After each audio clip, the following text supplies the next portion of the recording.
Hello, welcome to success रथ। मैं गौरव कुमार स्वागत करता हूं आपके अपने परिवार सक्सेस रथ पर।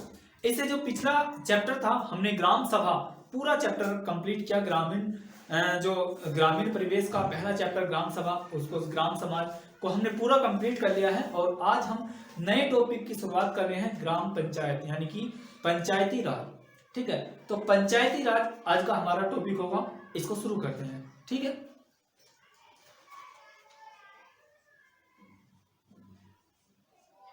पंचायती राज, लोकल गवर्नमेंट।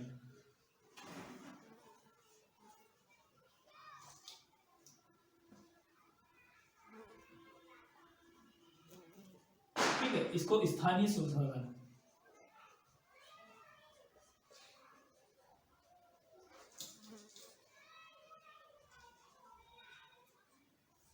भी कहते हैं। ठीक है, देखिए पंचायती राज यानी स्थानीय स्वशासन, लोकल गवर्नमेंट की अगर बात करते हैं तो लोकल गवर्नमेंट एक दो प्रकार से हम इनको विभाजित करते हैं। एक तो आपका ग्रामीण ग्रामीण स्वशासन, और एक होता है आपका नगरीय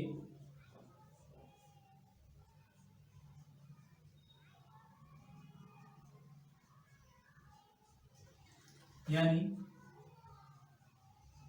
रूरल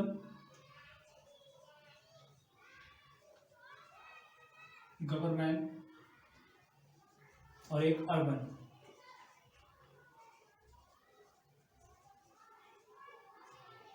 ठीक है, लोकल गवर्नमेंट जो है ग्रामीण स्तर पर भी होती है, और एक नगरीय स्वशासन जिसको हम अर्बन गवर्नमेंट बोलते हैं। हमारे एग्जाम के पॉइंट ऑफ व्यू से ग्रामीण स्वशासन की अगर हम बात करेंगे, ठीक है, तो ग्रामीण स्वशासन में हम सबसे पहले बात करते हैं कि जो लोकल गवर्नमेंट है वो क्या है। देखिए, जब जब किसी स्थानीय स्तर पर उस स्थान के लोगों या जनसंख्या द्वारा अपने सरकार का चुनाव करके अपना खुद शासन किया जाता है, उसको हम स्थानीय स्वशासन कहते हैं। ठीक है, तो इसकी जो डेफिनेशन होगी, जब किसी स्थानीय क्षेत्र में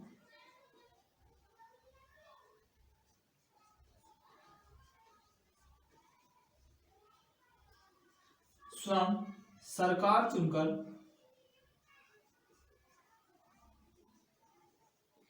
या कोई अपना प्रतिनिधि चुनकर शासन किया जाता है,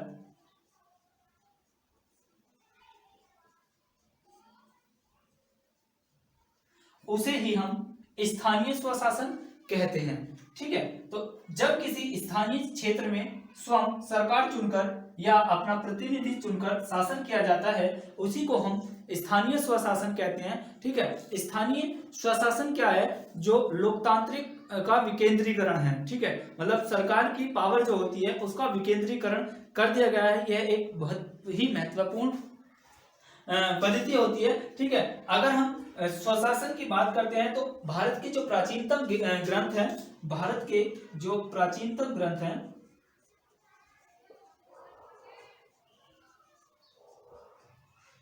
प्राचीनतम ग्रंथ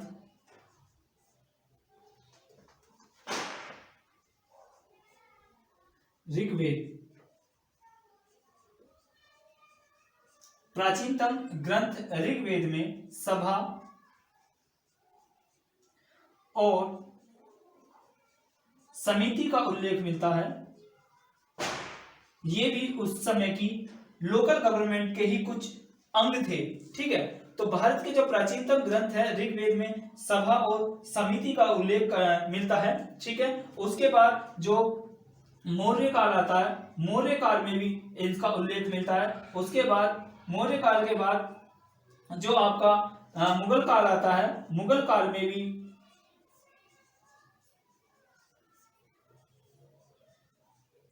राजा लोग अपने शासन और प्रशासन के लिए कुछ समितियां बना देते थे, उसी को हम एक लोकल गवर्नमेंट के रूप में भी जान सकते हैं। ठीक है, उसके जो अंग्रेज आए थे, अंग्रेजों द्वारा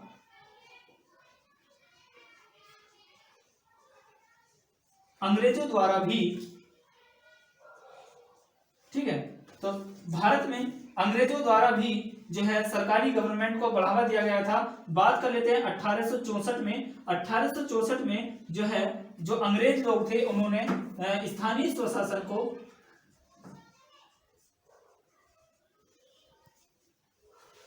स्वशासन को मान्यता दी थी, ठीक है, कि हाँ जो है स्थानीय स्वशासन भी भारत में होना चाहिए, ठीक है।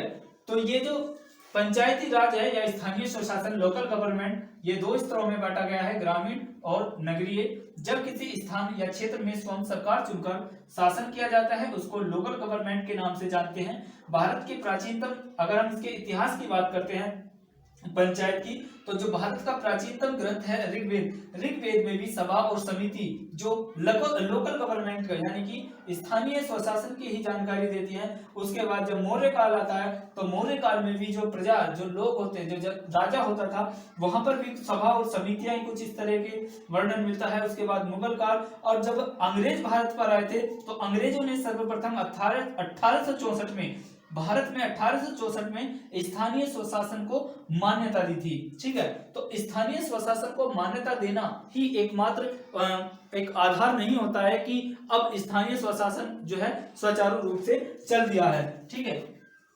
उसके बाद जब 1870 में लॉर्ड म्यू आए, 1870 में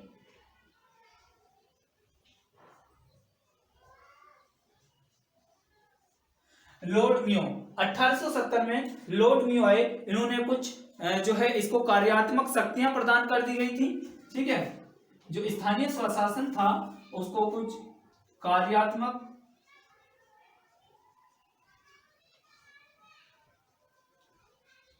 शक्ति प्रदान कर दी थी,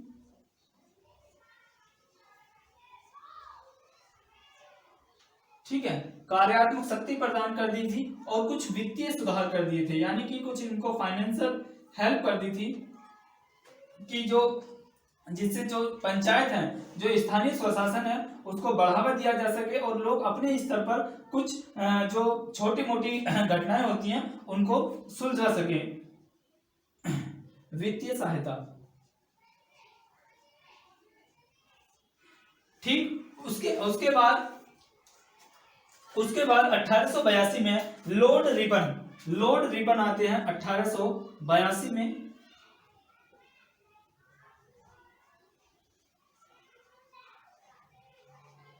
लॉर्ड रिपन ने जो पंचायती राज था, जो स्थानीय स्वशासन था, उसको संवैधानिक दर्जा प्रदान करने के लिए एक बिल पारित किया, ठीक है, एक दस्तावेज पारित किया। उसी को भारत में स्थानीय स्वशासन का मेग्ना कार्टा बोला जाता है, ठीक है। स्थानीय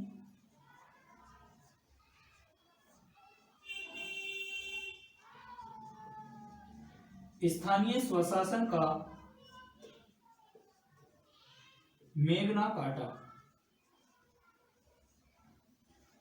ठीक है। तो 1882 में जो लॉर्ड रिपन ने एक प्रस्ताव पारित किया था, प्रस्ताव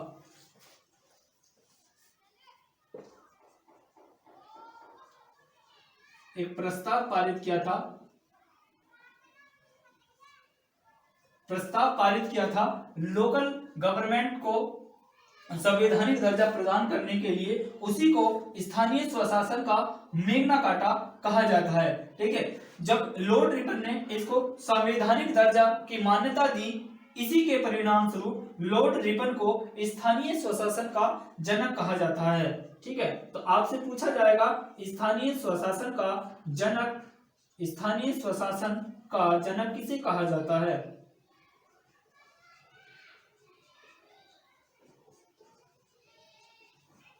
ठीक है, तो स्थानीय स्वशासन का जनक लॉर्ड रिपन को ही कहा जाता है, क्योंकि इसने जो स्थानीय स्वशासन था उसको एक संवैधानिक दर्जा प्रदान किया था, ठीक है।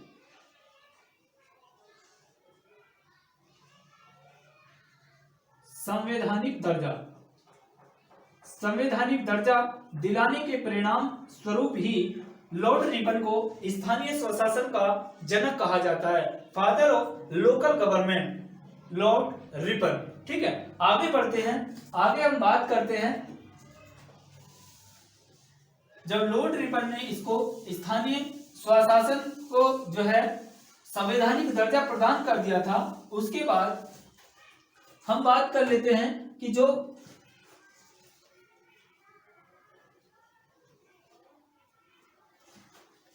संवैधानिक दर्जा प्रदान करने के बाद ये भारत में जो है मतलब इंडिया में लागू होने लगा था। लोग इस तरह जो है अपने लोकल स्तर पर सरकार जो है बनने लगी थी, तो इससे क्या होता था कि जो छोटी छोटी कमियां होती थी वो लोग आपस में उसको सोल्व कर लिया करते थे। ठीक है, अब क्या होता है कि जो गांधी जी थे, गांधी जी का मानना था कि जो स्थानीय स्वशासन है उसको बढ़ावा दिया जाए। इससे क्या होगा कि गांवों में अगर स्थानीय स्वशासन बनेगा तो गांवों का विकास होगा। गांव सरकार जो है, जो सरकार की पावर है उसका विकेंद्रीकरण होगा। इसलिए क्या होगा कि जो गांव लेवल पर जो कुछ काम है वो गांव लेवल पर निपटारे हो जाएं, तो उससे क्या होगा कि जो सरकार की पावर है उसका विकेंद्रीकरण होगा। ठीक है, अनुच्छेद भारतीय संविधान का अनुच्छेद 40 की अगर हम बात करते हैं तो यह पंचायतों के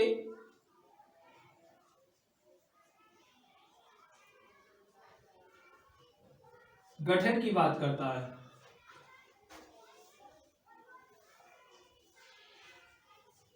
ठीक है, तो अनुच्छेद 40 ये डीपीएसपी डायरेक्ट डिस्ट्रिक्ट डीपीएसपी यानी कि जो राज्य के नीति निर्देशक तत्व हैं,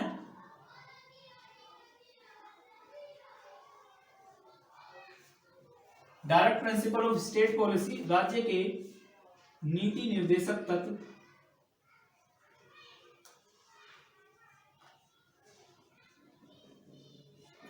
राज्य के नीति निर्देशक तत्व। ठीक है, उसमें अनुच्छेद 40 पंचायतों की गठन की बात करता है। क्या ये जो हमारा संविधान है वो गांधी विचारधारा को भी सामने दिखाता है, क्योंकि गांधी जी पंचायतों के गठन की बात करते हैं, तो इसलिए अनुच्छेद 40 पंचायतों की गठन की बात करता है। ये गांधी विचारधारा पर ही आधारित था। ठीक है,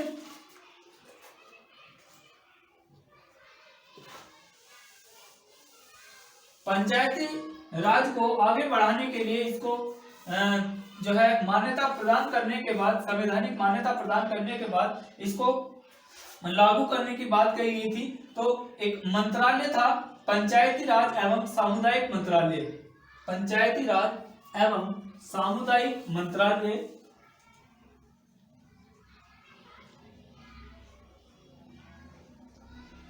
राज एवं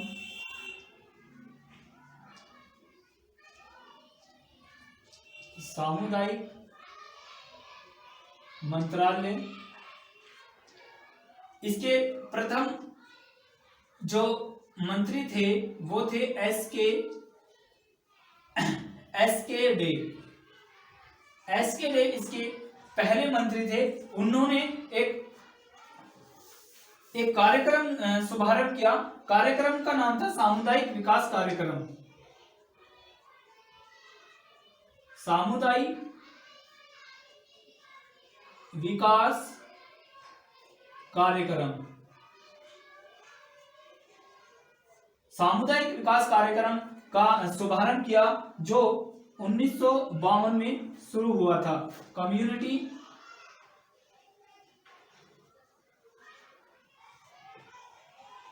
डेवलपमेंट प्रोग्राम। ठीक है, सामुदायिक विकास कार्यक्रम। और उसके बाद एक दूसरा कार्यक्रम चल रहा था, स्व विस्तार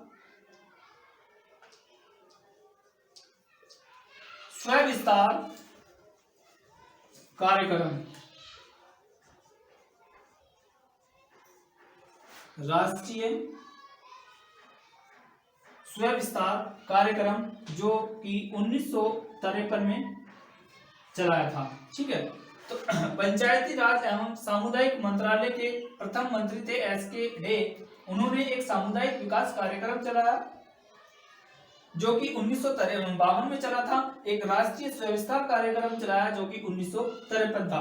इन दोनों कार्यक्रम का मुख्य उद्देश्य ये था कि लोगों को पंचायती राज के बारे में जानकारी देना, जिससे कि गांवों स्तर पर पंचायतों का गठन किया जा सके और उसके बाद लोकल लेवल पर ही गवर्नमेंट का गठन हो सके और वो अपने जो एक किसी प्रतिनिधि को चुनकर उसका अध्यक्ष बना सके। तो इन सामुदायिक विकास कार्यक्रम और राष्ट्रीय स्वविस्तार कार्यक्रम की समीक्षा के लिए कि ये जो दोनों कार्यक्रम सरकार चला रही है, क्या ये सही काम कर रहे हैं, क्या इसका कुछ सही परिणाम आ रहा है, उसी के लिए एक समिति का गठन किया गया था। सरकार द्वारा एक समिति का गठन किया गया था जिसका नाम था बलवंत राय मेहता समिति। ठीक है, तो बलवंत राय मेहता समिति का गठन होता है। बलवंत राय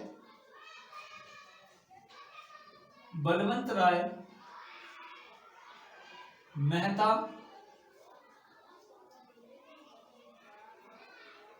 बलवंत राय मेहता समिति की जो है स्थापना की जाती है, गठन किया जाता है। इसका जो गठन है वो 1956 में किया जाता है।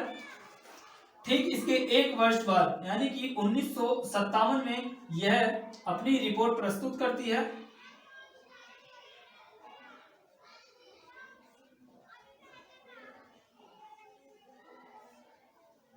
यह रिपोर्ट प्रस्तुत करती है और इस समिति ने यह बात कही कि जो ये दोनों कार्यक्रम चल रहे हैं, चाहे वो सामुदायिक विकास कार्यक्रम हो, चाहे वह राष्ट्रीय स्वविस्तार कार्यक्रम हो, ये दोनों ही पंचायती राज जो गठन है, पंचायतों का जो गठन की बात कही गई है वो बिल्कुल बेकार है, उनसे कोई भी परिणाम नहीं होने वाला है। इसी समिति के द्वारा जो है इन्होंने ये बात कही और साथ ही साथ इन्होंने सुझाव दिया कि जो पंचायत है, पंचायतों का गठन त्रिस्तरीय होना चाहिए, यानी कि ग्राम स्तर पर ग्राम पंचायतों के गठन की बात कही और प्रखंड यानी कि ब्लॉक स्तर पर ब्लॉक समिति या समिति पंचायत की बात कही और जो जिला है वहां पर जिला पंचायत की बात यानी कि त्रिस्तरीय पंचायतों की गठन की बात कही। तो बलवंत राय मेहता समिति जिसकी गठन 1956 में हुआ था, 1957 में इसने अपनी रिपोर्ट प्रस्तुत की और इस रिपोर्ट में इसने दोनों कार्यक्रम की आलोचना की कि ये जो कार्यक्रम चलाए जा रहे हैं ये पंचायती राज को आगे बढ़ावा देने के लिए उपयुक्त नहीं है। उसके बदले इन्होंने कहा कि जो पंचायत है उनका त्रिस्तरीय गठन किया जाना चाहिए, यानी पहले एक ग्राम स्तर पर जो है ग्राम पंचायत,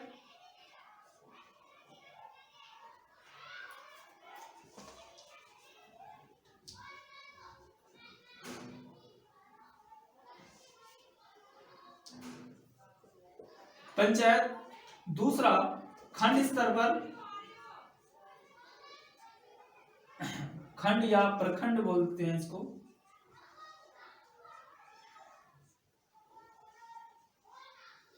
खंड पंचायत या पंचायत समिति।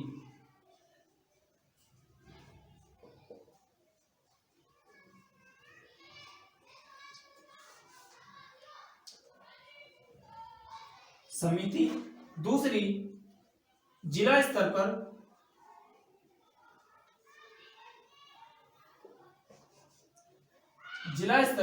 जिला पंचायत,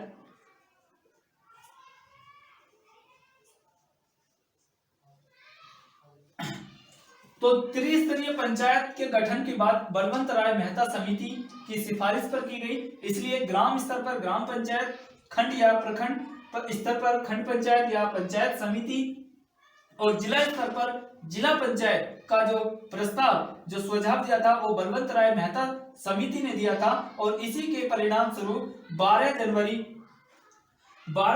1958 में 12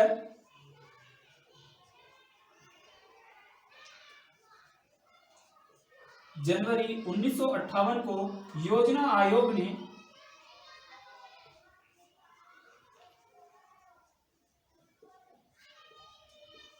इसे स्वीकार कर लिया और स्वीकार करने के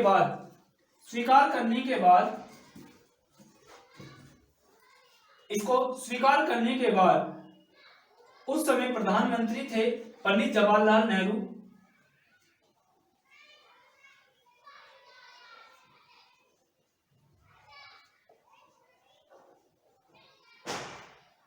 पंडित जवाहरलाल नेहरू और राष्ट्रपति थे राजेंद्र प्रसाद।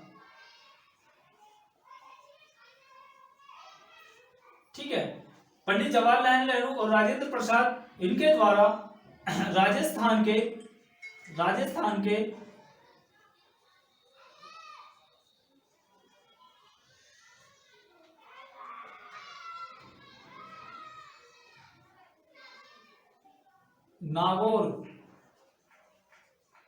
नागौर जिला का एक बगदारी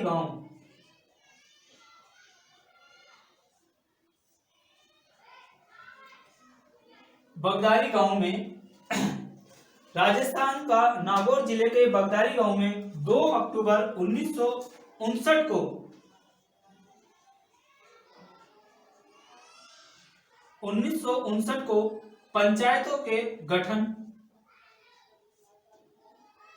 किया गया। ठीक है, तो जो लोकल गवर्नमेंट थी उसको जो दो कार्यक्रम चलाए गए थे उसकी समीक्षा करने के लिए एक कमेटी बनाई गई जिसका नाम बलवंत राय मेहता समिति थी, जो 1956 में गठन किया गया था। उन्होंने 1957 में अपनी रिपोर्ट प्रस्तुत की और उन दोनों कार्यक्रम को बिल्कुल विफल बताया कि ये पंचायतों के गठन और उससे संबंधित बिल्कुल विफल हैं, ये काम नहीं करेंगे।